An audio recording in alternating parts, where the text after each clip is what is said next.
if you stay in your comfort zone right now during this AI revolution, you are signing your own resignation letter. And I'm joined by AI expert and EU digital ambassador, Nicholas Babin, to discuss this very important topic. Comfort zone is a massive one. We are entrenched in this new world of AI. It's not new, but we're entrenched in this world, and people are putting off the learning journey. They're putting off getting stuck in to this new tech. And the people that are going to be winning are the ones that are taking their knowledge to the next level. And that can be doing courses. It can be just literally opening up your Google Gemini, your Grok, your Claude, whatever it is, and using it for a new task, right? So, what do you think, Nicholas, about this? It's a massive topic, really exciting, I think. It's a massive topic because it's definitely around AI because that's where we live today, and that's what we experience today. But it's also anything around your personal life, your professional life, anything. I remember back in 2007, I think it was, I was head of communication and product marketing for Sony Europe. We're in Berlin. The world was changing. Remember 2007, that's when social media was starting. I mean, LinkedIn started in 2003. I think it was 2006 or 7 for Twitter. So we could see that the world was changing. And I was challenging my team, so European team. And I remember kind and telling them, start thinking outside the box, start thinking outside of your comfort zone. And that's the first time I used it. I had read it somewhere in an article. And I was telling them, I said, I'm obviously not from Berlin because being French, but I had been based in Berlin for 3 years then. And every morning I used to leave my home. I used to live in between Berlin and Potsdam, which was about half an hour drive. And every morning I would take a different route because I wanted to really start thinking outside of my comfort zone, outside of my norm. And, my route was always the same for like 3 years. And then one day I thought, hang on, just don't be comfortable because the more comfortable you are, the, the worse it's going to get for the company, being Sony. And I really wanted everybody to start thinking outside of the box and to start thinking, what could I do differently in order to match what people are requesting now and is required from a company like Sony. And ever since, so I'm talking about almost 20 years now, ever since I've always tried to be uncomfortable in some areas. I'm almost 60 years old in a couple of months. And even today, I'm doing it myself. Like I'm going to join we have this election coming up in March with, for the mayor. And in my own hometown, the mayor has contacted me, asked me if I would join him to help make our town a smart city. And I've never done politics. I've never been elected in my life. And at 60 years of age, I'm going to go for it, even though I'm extremely uncomfortable about it. But why am I doing it? Because I need to learn. I need to grow. If you think that's it, I don't need to learn anymore, I don't need to grow, then as you said, you resign. You write your own resignation letter, or Yeah. you basically get yourself ready for retirement and stop being useful to society. Yeah. So AI is definitely pushing us towards that because it was, I compare it very often to when Wikipedia came out. For teachers, professors, all these, it was a very uncomfortable moment because suddenly students could have access to information, to content, to knowledge that before professors and teachers were giving. That was their value, right? And then suddenly that content, that knowledge was available to all with just a simple request, simple search. It's exactly the same thing with AI, right? Suddenly you have access to a tool that there to augment humans, and you have people who are still going to stay in their comfort zone and do copy and paste of what they can get out of ChatGPT, a Claude, a Grok, whatever, Gemini, without adding any value, any human value, right? These people, unfortunately, because they don't add value, what's going to happen to them? And it's either they reinvent themselves or they are going to disappear.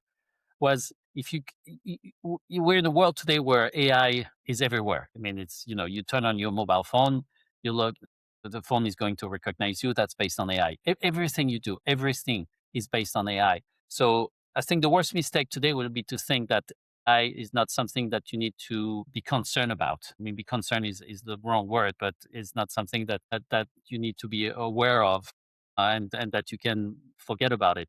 I have a lot of memories and examples of people thinking when the computer was available to everyone saying, "Oh, I'm 60 years old. I don't need to use a computer." Well, guess what? Doctors, bankers, anybody who basically decided not to go with the flow basically had to disappear because the world was changing without them. And that's exactly what you're talking about here with the comfort zone. If you stay in your comfort zone, you're going to disappear, and you're not going to go with the flow, and you're not going to go with the changing world that we're experiencing today. I couldn't agree more with what you've just said. It's really incredible to have this digital assistant that can do basically every single thing that you need help with. This digital assistant can help you with at the moment, except for, folding your sheets and stuff, but that's on the way. Yeah, of The course, robot was robots. launched. I was looking at a post on Instagram the other day. There's a robot that does 96% accuracy on folding sheets, right? So think about that. You go to take your clothes out of the washing machine, you put them in the dryer, then you have your robot. It's going to do all of that, right? In the next 10 years, there are going to be so many people going, what happened? How are we going to become successful when we've lost all of these foundational moments in time of actually learning how to work with the AI? Because right now there's no better time to get stuck in, right? You can write code, you can fix your security at home. You could even launch a business fixing people's PCs, right? You could launch so many different businesses right now, and that's also a problem, is because then we have a lack of focus, right? But I was listening to an old Audible book earlier, and it was talking about focus and actually how we need to, yes, you need to focus, but you also don't need to turn down opportunities, because you've got to be flexible enough still, so that if an opportunity hits your desk that is going to take you in the right direction with your career, that you should take it. So I find the place where we're at particularly interesting. It's particularly interesting. It's particularly exciting, but that's really only for the people that take the time to use it instead of just writing emails. Because look, everyone can write an email with it. You don't even, you can plug your email into it and it will send emails for you. And I did that the other day, and that was a big, big mistake. It was a huge mistake, because I clicked this button that said base all the conversations on previous conversations and learn from prior conversations. So then the AI thought it was being really clever, and it reached out to one of my people and said, how about February the 18th at 3 or February the 19th at 4? And then there was a whole load of rubbish that it had written underneath.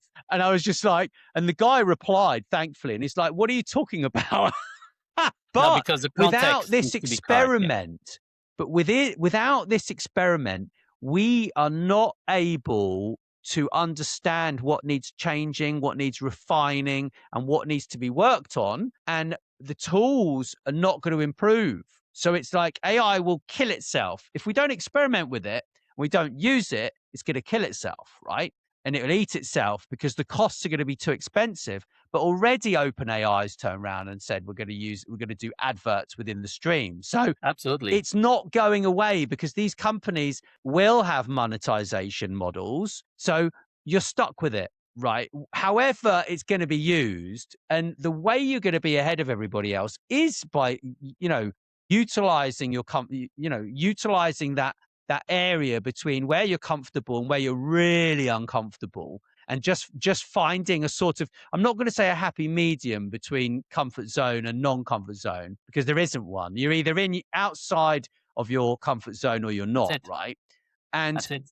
but it comes back to like the network first manifesto that I'm getting involved with. Like, I'm launching a new podcast series and show there, getting involved with a lot of organizational stuff, lots of different projects that are appearing, and my brain is going, wow, look at these projects, this looks really exciting. And I'm learning about how other people think, how other people want to grow, and what they want to do in their careers. And the more you learn about other people, and what they're doing, the better it is for your Yeah, life, in my personal opinion. absolutely. Absolutely.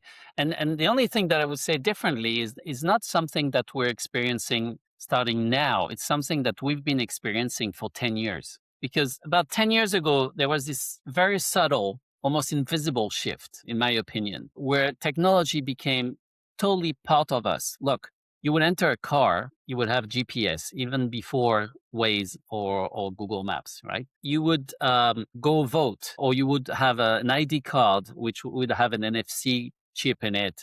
And so, but it was so subtle that nobody actually realized it. Like even Gmail, you were using Gmail, you had AI in it because Gmail was suggesting for you some answers already. I don't know if you remember that about 10 years ago, suddenly you had below your screen some Hmm. suggestions, and that was based on AI. That was predictive. We didn't have LLMs at the time, large language models, to make sure everybody understands what I'm talking about, which is an AI model. But we had already a first glance of what AI could give us. So for 10 years, you had the people who were totally against it and said, no, I'm going to stay in my comfort zone. Even if they wouldn't say it, that was exactly what they were doing. But I'm staying in my comfort zone and I don't care about this new technology. I want a paper map. I have respect for that. Absolutely, no problem.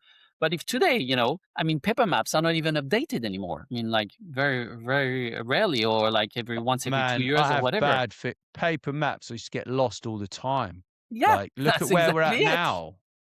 It's crazy. Yeah, and but you make the wrong turn on a paper map, and you really have to work hard to go back. Was with GPS, you turn right, you turn left. I mean, when I launched the first GPS system, 1996, you should have seen the face of people entering the car. Suddenly, the car will be like, take the roundabout and take the second exit.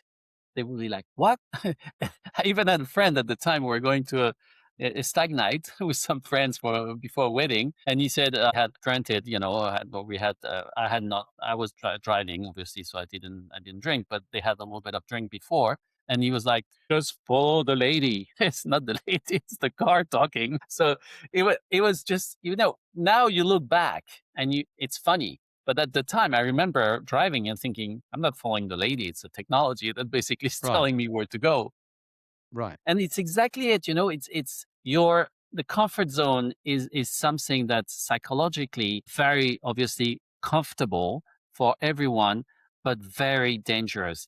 It was okay 50 years ago to stay your whole career in the comfort zone. When I joined IBM, I'm talking about 1986, so quite a long time ago now. They said, I remember I signed my work contract and I said, congratulations, you have a job for life. 1986, right? And I was thinking, I don't want a job for life. I was really happy to work with IBM. I was a programmer on AS400, mini systems that at the time, top of the technology, unbelievable. That was the perception. That's what people wanted. 5 years ago, the 5 years later, IBM basically changed and it was not a job for life anymore. And actually they laid off a lot of people because job for life, oh, comfortable. I'm not going to work as hard as I'm supposed to because I know I have a Hmm. job for life, right? That's Good exactly point. what we're talking about with AI and with the new technology. And today we're basically focusing on AI. And when I mean AI, I mean LLMs, the large language models. But Mostly, yeah. what's coming up? Next year, there will be something different, definitely, because the only change from 100 years ago and all the changes with electricity, with, all the technology that came out is the fact that now it's much faster. The pace has, Yeah. has, has exploded compared to what we were used to 100 years ago. So we have no idea what's going to happen next year. And next year, again, you'll need to get out of your comfort zone or think, well, actually, the technology is there to replace me. So I'm just going to use it and let myself resign. That's going back Well, to then your this is earlier this point. is this is part of the point, isn't it? It's if you outsource your thinking to AI, That's then exactly you it. are going to be replaceable. And unfortunately, a lot of the people who have just graduated with their degrees are the ones that, in some cases, are staying within businesses and they don't really know what they're doing. So then the businesses are creating problems for themselves, like McKinsey have. I think it's McKinsey, wasn't it? McKinsey Yep, who did a absolutely. Yes. report, right? The AI ran a report. The people reading it didn't really know what they were doing, and the staff obviously had messed that up because you need to steer the AI. Yep. You're not Yeah. outsourcing your thinking to the AI. You are using it as a valuable assistant to guide you on your journey. And I think actually it's going to be a wonderful thing. I personally believe that it's it's recreating the working environment, right? Because now we can, I can run a report now. I can get all the marketing chief marketers history of, best campaigns, best imagery, best this, best that. I can run a report and say, okay, I want to create an image, which is what I've been doing. I just started that this week because I wanted to just see as an experiment. I found an image someone had shared on LinkedIn and I was like, wow, that's a cool image. And then I took the image and I was like, I want you to make a better one. And I want you to base it on this model, that model, this style of copywriting. It needs to stand out more. It needs to fit my brand. And I upload stuff. And, so it's like there are so many capabilities that you watching this, you're not learning. You're not doing these things. You're just using AI to write you an email where you could have written it yourself in like the same amount of time and not had to mess around and edit it, and you've just got to be careful that it's not spouting a load of junk. And there are areas where you can use it, but you have to understand where you should not use it. And this is part of the comfort zone, right? Because actually, until you understand how far you can push what you're doing, you're not going to manage to move forwards, because understanding capabilities is like it's just a massive Yeah. thing, to be honest. But now, with hindsight, there's something I always like to say in my conferences. I ask people, I say, who do you think the biggest visionary of all time was? So I get, Steve Jobs, I get Bill Gates, and I say, actually, it was Walt Disney. And so people think, Walt Disney, really? I said, yeah. What about Pinocchio? The end of Pinocchio, what was it? They all stayed in their comfort zone. They all wanted to play. They all wanted to, have fun and not think anymore. What did they become? Interesting. Donkeys. Interesting. I would have said Leonardo da Vinci myself. Okay, so that's even further. Right. But that's only because I know more about Leonardo da Vinci than I Okay. do, Now here you know. I'm just talking. All the conferences I give are basically around AI and around new technologies and around adoption of new technologies. So yeah, you're right. I could have because Leonardo da Vinci as well. He invented a helicopter. He did a lot of innovative stuff. That's unbelievable. But here it's true that I'm thinking more about something that I know everybody will know, because when you talk about Pinocchio, you know the end. Everybody knows the end. We've all watched it, and it's like suddenly they all Yeah, become they go back, donkeys. don't they? Yeah, they're just they Donkeys, and then but then they are sold for to have this terrible life of pulling. right, right. It's easy But then you life. but then you could apply that to what's it called? Like all sorts Oh, of of these course, stories. There are of course, so many stories. of course. It's But this one, fascinating. think about it. It's like Pinocchio came out 1945, 1950. No chance of even thinking about artificial intelligence, because Alan Turing hadn't come up with the word. Actually, it was not even him who came up with the word, but the idea of a machine thinking was Alan Turing in the 50s.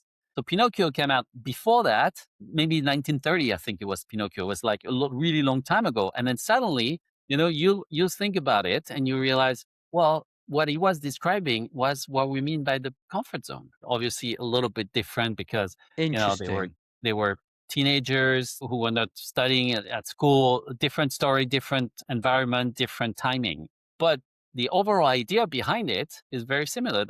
And I always get your reaction in the conferences, and people are like, "Why is he talking about Pinocchio?" And then this thing is, well, actually, it does make sense.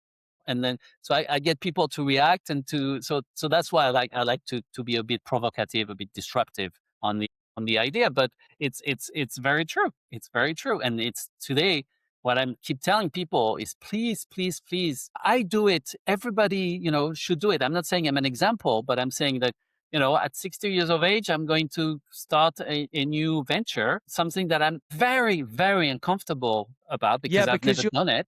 whilst you're public, you're also quite quite reserved in your character. So being really stepping out of that and being more vocal, more visible is a Yeah, fear. But that's the same with me. I'm just about to build a massive network, right? yes, And absolutely. really grow my network and grow my engagement. And I should have done it years ago, right? I should have done it when the opportunity was there years ago, but there was something holding me back. And everybody has something holding them back. We're all scared Absolutely. of failure. We're all scared to lose. We're all scared to look stupid. It's perfectly normal, right? But do you know what? If you don't make mistakes, if you're looking at me, looking into this camera here, and you're like, well, I'm not sure I can do that. I don't know if I can do this. It's like, look, if you don't, the pain is going to be worse, right? This is the Absolutely. problem, yeah? The pain of being irrelevant is far more than the pain of looking dumb for 5 minutes, that no one's going to remember that ever, yeah? And that's something that I constantly remind myself of every single day, because it's like, actually, are the people that are going to criticize you?